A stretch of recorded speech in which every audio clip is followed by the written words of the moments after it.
Assalamualaikum warahmatullahi wabarakatuh. Bertemu kembali dengan Bu Iklima Astutin dari SDN Unggulan. Hai anak-anak hebat. Sebelum pelajaran kita mulai, marilah kita awali dengan doa. Berdoa mulai, berdoa selesai. Jangan lupa ya, ikuti protokol kesehatan, jaga jarak, pakai masker, cuci tangan, dan makan makanan yang bergizi.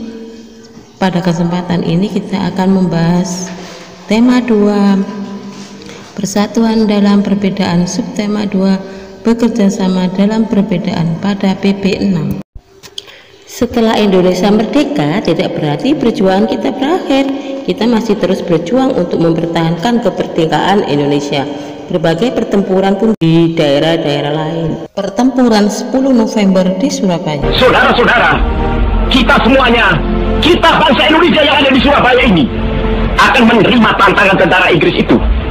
Dan kalau pimpinan tentara Inggris yang ada di Surabaya ingin mendengarkan jawaban rakyat Indonesia, ingin mendengarkan jawaban seluruh pemuda Indonesia yang ada di Surabaya ini, dengarkanlah ini, tentara Inggris. Ini jawaban kita, ini jawaban rakyat Surabaya, ini jawaban pemuda Indonesia kepada kau sekalian. Hei tentara Inggris, kau mengendaki bahwa kita ini akan membawa bendera putih untuk takluk kepadamu. Kau menyuruh kita mengangkat tangan datang kepadamu. Kau menyuruh kita membawa senjata-senjata yang telah kita rampas dari tentara Jepang untuk diserahkan kepadamu. Tuntutan itu, walaupun kita tahu bahwa kau sekalian akan mengancam kita untuk menggempur kita dengan seluruh kekuatan yang ada. Ya, keadaan genting. Tetapi saya peringatkan sekali lagi, jangan mulai menembak.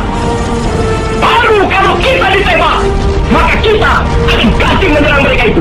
Kita tunjukkan bahwa kita ini adalah benar-benar orang yang ingin merdeka. Dan untuk kita, saudara-saudara, lebih baik kita hancur lebur daripada tidak merdeka. Sebab yang kita tetap merdeka atau mati. Dan kita yakin, saudara-saudara, pada akhirnya pastilah kemenangan akan jatuh ke tangan kita. Sebab Allah selalu berada di pihak yang benar. Percayalah saudara-saudara, Tuhan akan melindungi kita sekalian.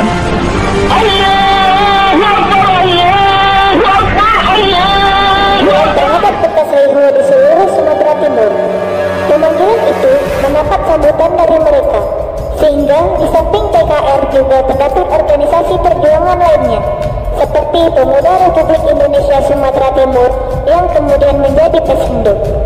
Setelah keluarnya maklumat pemerintahan tentang berdirinya partai-partai politik pada bulan November 1945 di Sumatera Timur, terbentuklah Laskar Partai. Ini aksinya untuk memperlemahkan kedudukan Republik Indonesia dengan cara memberi ultimatum agar bangsa Indonesia menyerahkan senjatanya kepada pasukan sekutu. Hal itu juga dilakukan oleh Brigadir PID Kini kepada pemuda Medan pada tanggal 18 Oktober 1945. Pada tanggal 1 Desember 1945, pihak sekutu menuliskan papan bertuliskan Sukses Benaris Medan Area di pinggiran kota Medan. Sejak saat itu, istilah Medan Area menjadi terkenal. Inggris bersama Nica melakukan aksi pembersihan terhadap unsur-unsur Republik di kota Medan.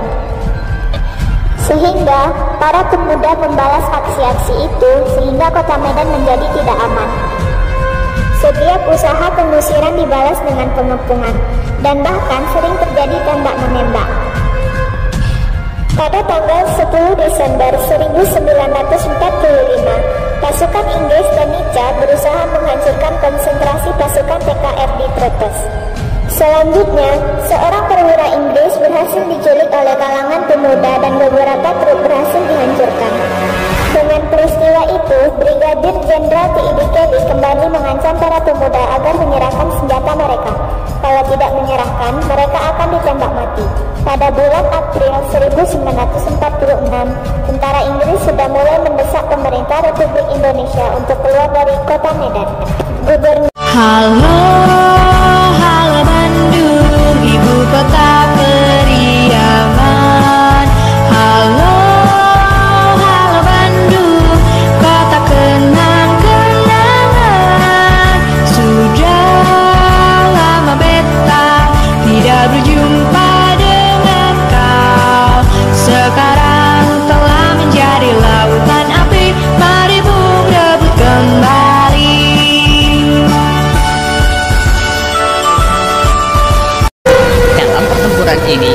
Muhammad Toha dan Muhammad Ramdan, dua anggota milisi Barisan Rakyat Indonesia, terjun dalam misi untuk menghancurkan gudang amunisi di Desa Dayakolot di mana terdapat pabrik Mesio milik sekutu. Muhammad Toha berhasil meledakkan gudang tersebut dengan dinamit.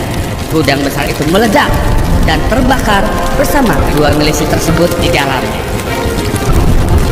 Demi keselamatan warga Bandung, pukul 9 terjadi evakuasi warga.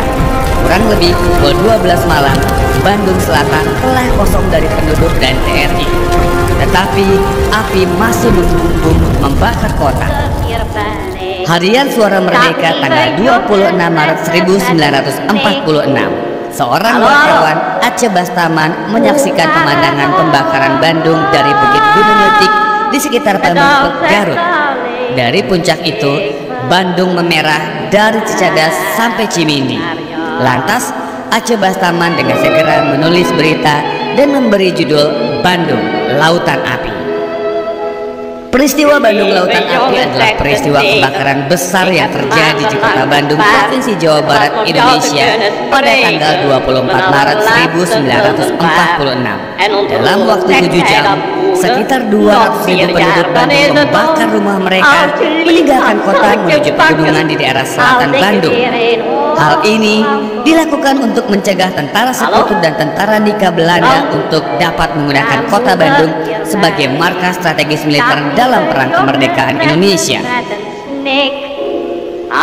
Membumi hangusan Bandung dianggap merupakan strategi yang tepat dalam perang kemerdekaan. Perang Puputan terjadi pada tanggal 20 November 1946. Perang ini terjadi di Bali antara sekutu dengan I Gusti Ngurah Rai. Perang Puputan dianggap sebagai perang yang sangat sengit di Pulau Dewata. Perang ini terjadi karena perundingan Nigarjati yang mengakui hanya Sumatera, Jawa, dan Madura sebagai wilayah RIS, sedangkan Bali tidak, maka Bali akan dijadikan negara Indonesia Timur. Tentu saja rakyat Bali menolaknya, sehingga terjadilah perang ini. Pertempuran 5 hari di Palembang. Pada tanggal 12 Oktober 1945, sekutu mendarat di Palembang. Pertempuran ini dimulai tanggal 1 Januari 1947 dan berakhir tanggal 6 Januari 1947. Pertempuran ini sangat sengit dan banyak perjatuhan korban di mana-mana. Agresi militer pertama ini mendapat kecaman dari dunia internasional. Wakil-wakil India dan Australia di PBB mengusulkan agar persoalan Indonesia dan Belanda dibawa ke Dewan Keamanan. Maka PBB memerintahkan untuk menghentikan tembak-menembak, dan dalam persidangan tersebut Indonesia diwakili oleh Sultan Syarif dan Haji Agus Salim. Maka berakhirlah pada tanggal 4 Desember 1947. Dan PBB membentuk Komisi 3 Negara atau KTN yang menyelenggarakan permasalahan Indonesia dan Belanda, yaitu Australia, Belgia, dan Amerika. Lalu diadakan perundingan Renville. Kondisi politik Belanda sedang tidak stabil, dan juga pada tanggal 19 Desember 1948 pihak Belanda mengkhianati perjanjian Renville. Tujuan utama bangsa Belanda melakukan agresi militer Belanda II adalah ingin menghancurkan kedaulatan Republik Indonesia dan menguasai kembali seluruh wilayah Republik Indonesia. Serangan dibuka pada tanggal 19 Desember 1948.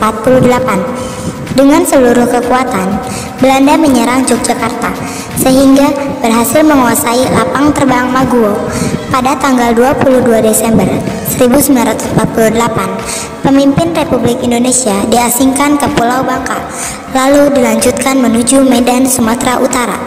Belanda mengira dengan jatuhnya ibu kota Yogyakarta, pasukan TNI sudah habis. Ternyata dugaan bangsa Belanda meleset. Dengan waktu yang relatif singkat, pasukan TNI berhasil memberikan serangan balik terhadap pihak tersebut, dikenal dengan Serangan Umum 1 Maret 1949. Dampak agresi militer Belanda II bagi bangsa Indonesia adalah terjadinya instabilisasi politik, hukum, dan keamanan, dan juga mengakibatkan macetnya perekonomian dan hubungan kerjasama antar negara-negara.